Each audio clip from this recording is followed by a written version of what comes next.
नमस्कार, मैं डॉक्टर प्रतिभा आप सबका स्वागत करती हूँ अपने यूट्यूब चैनल पर। आज मैं आपसे बहुत ही कॉमन समस्या के बारे में बात करूँगी, जिसे बालों का झड़ना कहा जा रहा है या फिर हेयर लॉस कहते हैं या हेयर फॉल कहते हैं।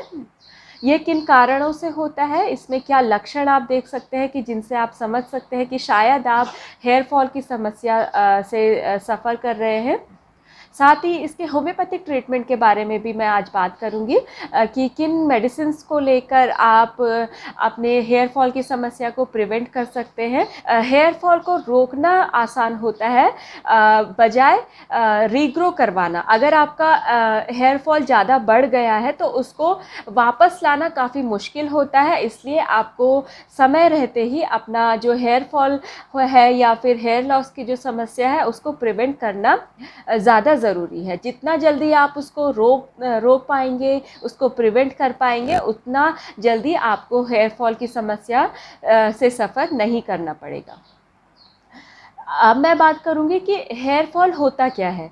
हेयर फॉल या हेयर लॉस होना, इसे हम मेडिकल टर्मिनोलॉजी में एलोपेशिया कहते हैं। हेयर फॉल आपके स्कैल्प को भी अफेक्ट करता है, साथ ही साथ आपके एंटायर बॉडी को भी अफेक्ट करता है, क्योंकि ये धारणा होती है कि हेयर फॉल बोला जाता है तो मतलब आपके केवल सिर के बाल जाते हैं। ऐसा नहीं है। आपकी दाढ़ी के बाल या फिर आईब्रोज़ के बाल भी अगर चले जाते हैं और वापस से वो रीग्रो नहीं कर पाते हैं, क्योंकि अगर देखा जाता है कि 50 से 100 बाल दिन भर में एक पर्सन के झड़ते हैं। जब आप नहाते हैं या कॉम्ब करते हैं या बालों को बांधते हैं तो उस दौरान कुछ बाल गिरते हैं। उनकी संख्या अगर 50 से 100 के बीच की है तो उसे हम नॉर्मल प्रोसेस कहते हैं, क्योंकि वहाँ पर आप इसको इतना नोटिस नहीं करते हैं, क्योंकि जितने आपके बाल झड़ते जाते हैं एट द सेम टाइम उतने ही बाल वापस आते जाते हैं, वो रीग्रो होते रहते हैं, इसलिए वो आपको नोटिस नहीं होते हैं। लेकिन अगर आपके बाल 100 से ज़्यादा झड़ रहे हैं दिन भर में, इसे आप काउंट तो नहीं कर सकते हैं, लेकिन एक अनुमान आप लगा सकते हैं कि आपके बाल 100 से ज़्यादा झड़ रहे हैं और साथ में वो रीग्रो नहीं कर रहे हैं, मतलब वापस आपके बाल नहीं उग रहे हैं, तो इस समस्या को आप कहेंगे हेयर फॉल होना या हेयर लॉस होना। अब मैं बात करूंगी इसके कुछ कारणों की कि किन कारणों से आपको हेयर फॉल की समस्या हो सकती है। पहला और मुख्य जो कारण इसमें माना गया है जेनेटिक या हेरिडिटरी कॉज, मतलब आपके फैमिली में आपके मैटरनल या पैटर्नल साइड से आपके दादा दादी, मम्मी पापा, नाना नानी की ओर से अगर किसी को हेयर फॉल की समस्या रही है या हेयर लॉस की समस्या रही है तो हो सकता है कि आप में भी ये शिकायत हो।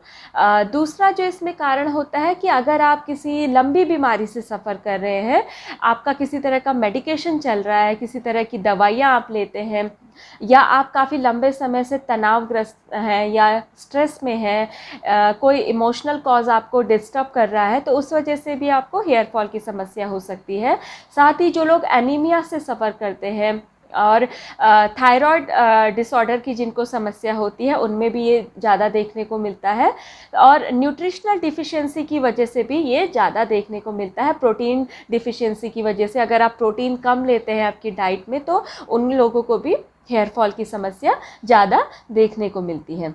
साथ ही जो लोग कीमोथेरेपी का ट्रीटमेंट चलवा रहे हैं, मतलब जो कैंसर पेशेंट्स होते हैं उनकी अगर कीमोथेरेपी चलती है तो उन लोगों में भी काफ़ी हेयर फॉल देखने को मिलता है। उनका जो ऑल ओवर बॉडी के जो हेयर्स होते हैं वो चले जाते हैं। अगला जो इसमें कारण है फंगल इन्फेक्शन। कई बार आप की स्किन में फंगल इन्फेक्शन हो जाता है, जिसे हम रिंगवॉर्म भी कहते हैं। वहाँ पर आपकी जो स्किन है वो ड्राई हो जाती है, इची हो जाती है, कई बार आपको वहाँ पर पेन भी फील हो सकता है, तो उस वजह से भी आपको हेयर फॉल की समस्या हो सकती है। या आपके स्कैल्प पे या स्किन में कहीं पर भी आपको डेवलप हो सकता है। अगला जो कारण है इसमें डैंड्रफ या जिसे हम रूसी कहते हैं, इसे एक डायरेक्ट कॉज तो नहीं माना जाता है, क्योंकि ये तुलनात्मक रूप में इतना हार्मफुल नहीं होता है। दुनिया भर में लगभग 40% लोग डैंड्रफ या रूसी की समस्या से सफ़र कर रहे होते हैं, लेकिन उन सभी लोगों में हेयर फॉल की समस्या नहीं होती है। लेकिन कई बार रिसर्च में देखा गया है कि जिन लोगों को बार बार डैंड्रफ की शिकायत होती है, उन लोगों में हेयर थिनिंग होना, मतलब बालों का पतलापन हो जाना और धीरे धीरे बालों का झड़ना भी डेवलप होता जाता है। तो इसलिए डैंड्रफ को भी इसका एक कारण माना जा सकता है, लेकिन एक डायरेक्ट कॉज इसे नहीं माना जा सकता है।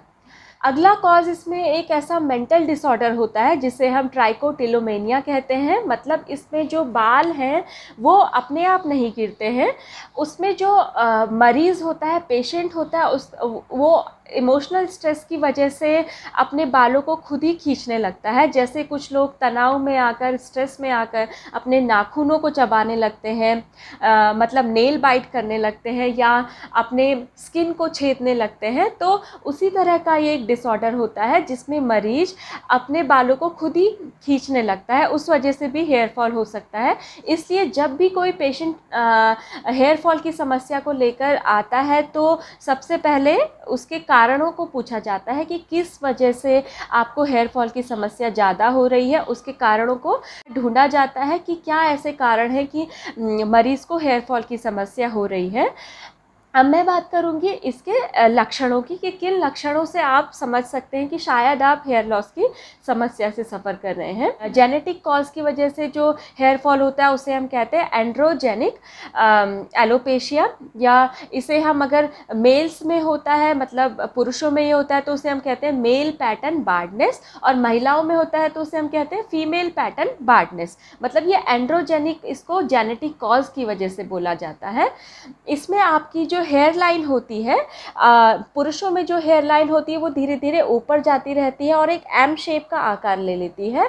अगला जो इसमें लक्षण आप देख सकते हैं कि कई बार आपके बाल सर्कुलर शेप में या पैचेस में गिर सकते हैं, मतलब जिसे हम बार्डनेस कहते हैं कि एक सर्कुलर शेप में अगर आपके बाल झड़ गए हैं, आपके सर पर या दाढ़ी पर या आईब्रोज पर एक पर्टिकुलर स्पेस में राउंड शेप में बाल आपके झड़ गए हैं और दोबारा वहाँ पर बाल नहीं आ रहे हैं, तो वो भी एक तरह का हेयर फॉल होता है। इस समस्या को हम एलोपेशिया एरियाटा भी कहते हैं। मतलब एक पर्टिकुलर स्पेस में अगर आपके बाल झड़ रहे हैं तो उसको हम एलोपेशिया एरियाटा कहते हैं। तो ये कुछ ऐसे लक्षण हैं जिससे आप समझ सकते हैं कि हेयर फॉल क्या है और किन कारणों से ये हो रहा है। अब मैं बात करूंगी इसके होम्योपैथिक ट्रीटमेंट की कि किन होम्योपैथिक मेडिसिन को यूज़ करके अपने हेयर फॉल की समस्या को आप काफ़ी हद तक प्रिवेंट कर सकते हैं, अपने बालों को झड़ने से बचा सकते हैं। लेकिन इससे पहले मैं आपसे ज़रूर शेयर करूंगी कि अगर आप होम्योपैथिक ट्रीटमेंट लेना चाहते हैं तो अपने नज़दीकी होम्योपैथिक फिजिशियन से आप संपर्क ज़रूर करें, क्योंकि होम्योपैथिक सिस्टम आपके रूट कॉज को पता करती है। मतलब आपकी बीमारी के पीछे का क्या कारण है उसको जानना बहुत ज़्यादा ज़रूरी होता है। उसी के बेस पर आपको बेस्ट मेडिसिन प्रिस्क्राइब की जाती है जो आपके लिए काफ़ी अच्छी, असरदार साबित होती है। तो अब मैं बात करूंगी कुछ ऐसी होम्योपैथिक मेडिसिन की, क्योंकि होम्योपैथी में काफ़ी सारी मेडिसिन होती है हेयर फॉल के लिए, जो आपके सिम्टम्स के अकॉर्डिंग आपको दी जाती है, आपके कारणों को जानकर ही आपको दी जाती है। लेकिन जिन मेडिसिन को हम अपनी प्रैक्टिस में जनरली यूज़ करते हैं उन्हें मैं आपसे यहाँ पर डिस्कस करूँगी। आप इन मेडिसिन को यूज़ भी कर सकते हैं, ये काफ़ी सेफ मेडिसिन होती हैं। फर्स्ट मेडिसिन है इसमें काली सल्फ 6X।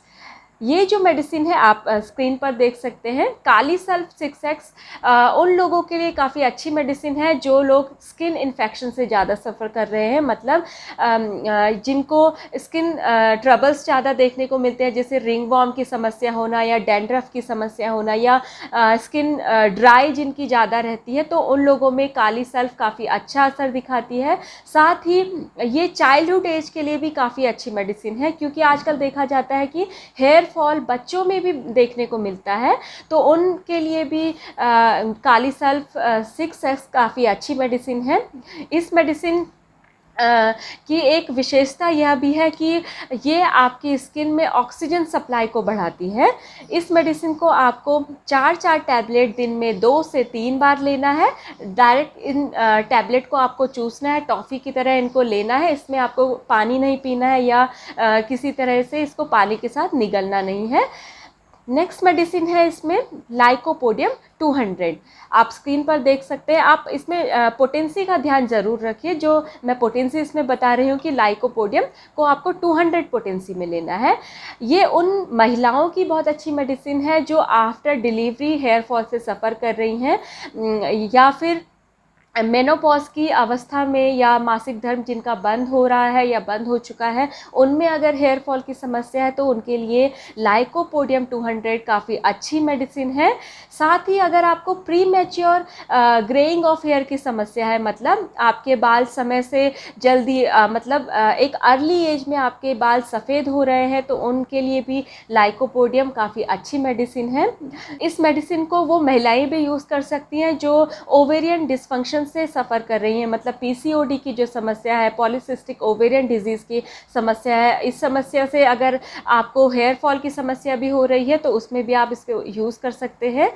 इसे आपको 2-2 बूंद डायरेक्ट टंग पर लेना है। इस मेडिसिन को आपको हफ्ते में केवल 2 दिन लेना है। सुबह सुबह आप इसे लीजिए, डायरेक्ट टंग पर इसको लेना है, क्योंकि ये एक डीप सीटेड मेडिसिन है, तो इसे आप बार बार रिपीट नहीं कर सकते हैं। इसलिए आप इसे हफ्ते में केवल 2 दिन निर्धारित कीजिए कि आपको 2 दिन ये मेडिसिन लेनी है, डायरेक्ट टंग पर ये मेडिसिन लेनी है। नेक्स्ट मेडिसिन है इसमें फ्लोरिक एसिड। इसे आपको 30 पोटेंसी में लेना है, फ्लोरिक एसिड 30।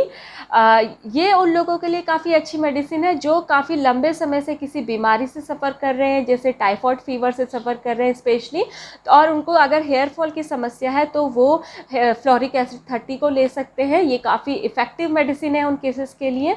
इसे आपको 2-2 बूंद डायरेक्ट टंग पर लेना है, दिन में 2 बार आप इसे लीजिए, ये काफ़ी अच्छा रिजल्ट आपको देगी। साथ में 2 ऐसे मदर टिंचर है। एक मदर टिंचर है ज़ेबोरेंडी मदर टिंचर, आप स्क्रीन पर देख सकते हैं। दूसरा मदर टिंचर है आर्निका मदर टिंचर। इन दोनों मदर टिंचर को आपको इक्वल क्वांटिटी में मिलाकर रख लेना है। आप चाहे तो अपने ऑयल के साथ मिक्स करके भी इसे बालों पर, इसकी चंपी आप कर सकते हैं, बालों पर इसे लगा सकते हैं। और डायरेक्ट अगर आपको ऑयल यूज़ नहीं करना है तो दोनों मदर टिंचर की 30-30 ml को आप मिक्स करके रख लीजिए और उससे आप बालों पर यूज़ कीजिए, अप्लाई कर सकते हैं। तो इससे भी आपके हेयर फॉल की समस्या काफ़ी हद तक प्रिवेंट हो सकती है।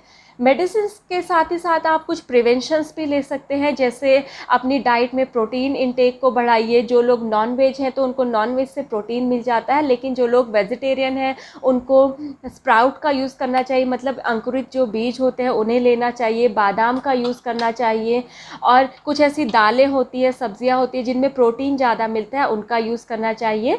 और अगर आप हेयर स्टाइलिंग ज़्यादा यूज़ करते हैं, मतलब हेयर ड्रायर का यूज़ ज़्यादा करते हैं, हेयर स्ट्रेटनिंग का यूज़ ज़्यादा करते हैं, तो उन्हें भी आपको अवॉइड करना चाहिए, क्योंकि आपके बालों को काफ़ी नुकसान पहुंचता है। उससे आपका जो ब्लड सप्लाई होता है हेयर रूट को, वो नहीं पहुंच पाता है, और आपके बालों की झड़ने की समस्या ज़्यादा बढ़ जाती है, बाल रूखे हो जाते हैं, बालों का पतलापन हो जाता है। तो इस तरह की समस्याएं ज़्यादा देखने को मिलती हैं। साथ ही अगर आप ऐसे शैम्पूज़ यूज़ करते हैं जिनमें हैवी केमिकल यूज़ होता है तो उन्हें भी आप अवॉइड कीजिए, माइल्ड शैम्पूज़ का यूज़ कीजिए।